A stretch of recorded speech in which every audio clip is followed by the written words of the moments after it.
Saya kira yang perlu saya kemukakan adalah setiap orang, terutama teman-teman Maya, kalau Anda sudah capek-capek benar-benar mencari sesuatu, yang paling harus kita siapkan di puncak pertaruhan hidup kita sebagai manusia, sebagai seseorang atau sebagai warga negara, sebagai bangsa adalah siap menerima kematian-kematian, karena hanya dengan kematian-kematian itu Anda akan mendapatkan kelahiran-kelahiran.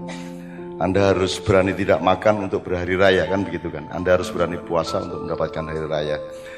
Jadi hidup itu Anda harus tahu kapan harus menghancurkan sesuatu di dalam diri Anda. Dalam bahasa Arab ada kata tahluka dalam Al-Quran. Tahluka itu artinya kebinasaan.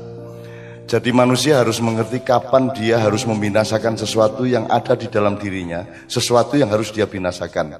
Yang gampangnya ya misalnya angkara murka, amarah, lawamah gitu-gitu ya. Atau egoisme, ide-ide untuk tidak nasionalis, perilaku-perilaku yang merugikan orang lain dan seterusnya. Ini sangat sensitif untuk 2 bulan ke depan ini. Kita sebut tahluka, kalau bahasa Jawanya ruatan. Ruatan itu kalau dimaknai di kedalamannya itu sama dengan tahluka atau bu'dan, artinya penghancuran. Kalau pemanaan gampangnya gini, Anda harus rela kehilangan beras untuk mendapatkan nasi, ngerti ya? Kalau Anda mempertahankan beras, Anda tidak akan pernah makan nasi. Maka berasnya harus direlakan agar menjadi nasi. Nah, kebanyakan orang tidak mau merubah dirinya, sehingga tidak mendapatkan buah-buah berikutnya, kan begitu. Nah, teman-teman sekalian,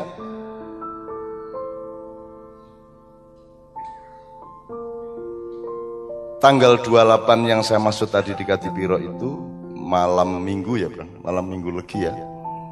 Itu sebenarnya adalah momentum yang kita ambil agar supaya kita menghimpun segala sesuatu yang perlu kita hancurkan agar kita mendapatkan kelahiran yang baru. Jadi tidak ada urusannya sama klenik dan seterusnya. Karena pelakunya nanti juga mempersoalkan klenik itu juga tidak jelas asal-usul epistemologisnya. Sehingga juga ngaran-ngarani klenik ini ya orang dasare ya orang. Kalau yang lebih jelas malah gugon Tuhan. Kalau gugon Tuhan itu nggugu sing dudu Gusti Allah, kan gitu. Artinya yang bukan Tuhan dituhan-tuhankan. Itu namanya syirik gitu. Tapi kalau klenik itu kan asumsi-asumsi dan itu bisa suudzon. Karena klenik itu sendiri dasar katanya sampai hari ini tidak pernah didiskusikan dan tidak pernah dicari benar-benar. Nah, teman-teman sekalian, saya ingin kita semua, karena Anda ini sudah benar-benar dihimpun oleh Tuhan, dipilih oleh Tuhan untuk menjadi orang yang akan mencari sesuatu, dan oleh karena itu Anda dititipi sesuatu di masa depan. Anda harus siap mengalami kematian-kematian, tidak berarti harus mati ya. Mengalami kematian itu kudu ono sing pancen kudu kok buak, kudu kok pateni ben kue entuk urip sing anyar.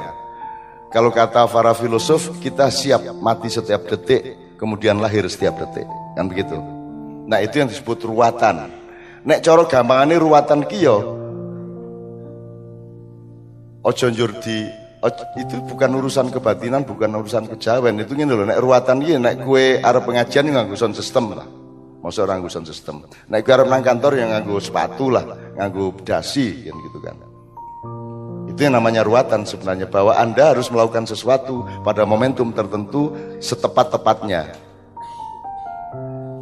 Saya berharap, kalaupun Tuhan nanti akan mengambil solusi yang mengerikan, maka Anda jangan lari dari tempat yang Anda sekarang sudah ada di situ. Maksud saya, Anda sudah memilih satu titik koordinat nilai tertentu, di mana Anda akan menyimpan kehidupan di masa yang akan datang. Anda akan menjadi orang yang lahir dengan syarat Anda harus mati dalam beberapa hal.